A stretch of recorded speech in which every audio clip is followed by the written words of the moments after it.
വെളിപാടിന്റെ പുസ്തകത്തിൽ പറഞ്ഞു വെക്കുന്നു, സ്വർഗീയ ജെറുസലേമിലേക്കുള്ള ഒരു യാത്രയാണ് നമ്മുടെ ജീവിതമെന്ന്. യഥാർത്ഥത്തിൽ ഈ സ്വർഗീയ ജെറുസലേമിലേക്കുള്ള യാത്രയിൽ നാം എന്താണ് കരുതി വെക്കേണ്ടത്? നമ്മുടെ ജീവിതത്തിൽ നാം എന്തൊക്കെ ചെയ്തു, എന്തൊക്കെ കാര്യങ്ങളാണ് നമ്മുടെ ജീവിതത്തിൽ നാം സ്വായത്തമാക്കിയത്? നമ്മുടെ ജീവിതത്തിലൂടെ മറ്റുള്ളവർക്ക് ക്രിസ്തുവിനെ കൊടുക്കാനായിട്ട് നമുക്ക് സാധിച്ചു?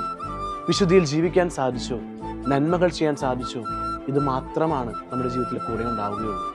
ബാക്കി എന്തൊക്കെ നേടിയെന്ന് പറഞ്ഞാലും, വലിയ ജോലി നേടി, വലിയ ഉന്നത വിദ്യാഭ്യാസം നേടി, വലിയ കാറ് വാങ്ങി, വലിയ വീട് വെച്ചു, ഇതൊന്നും നമുക്ക് കൂടെ കൊണ്ടുപോകാനായിട്ട് സാധിക്കുകയില്ല. പകരം എൻ്റെ ഈ ചെറിയ ജീവിതത്തിൽ എന്നെക്കൊണ്ട് സാധിക്കുന്ന കാര്യങ്ങൾ മറ്റുള്ളവരുടെ ജീവിതത്തിൽ ഓർമ്മകൾ സമ്മാനിച്ചുകൊണ്ട് അവരുടെ ജീവിതത്തെ ക്രിസ്തുവിനോട് ചേർത്ത് വെച്ചുകൊണ്ട് മുന്നോട്ട് പോകാൻ സാധിച്ചിട്ടുണ്ടോ? അത് മാത്രമാണ് ഈ സ്വർഗീയ ജെറുസലേമിലേക്ക് പോകുമ്പോൾ കൊണ്ടുപോകാൻ സാധിക്കുക. അതിന് നമുക്ക് സാധിക്കട്ടെ എന്ന് ആത്മാർത്ഥമായി പ്രാർത്ഥിക്കുന്നു.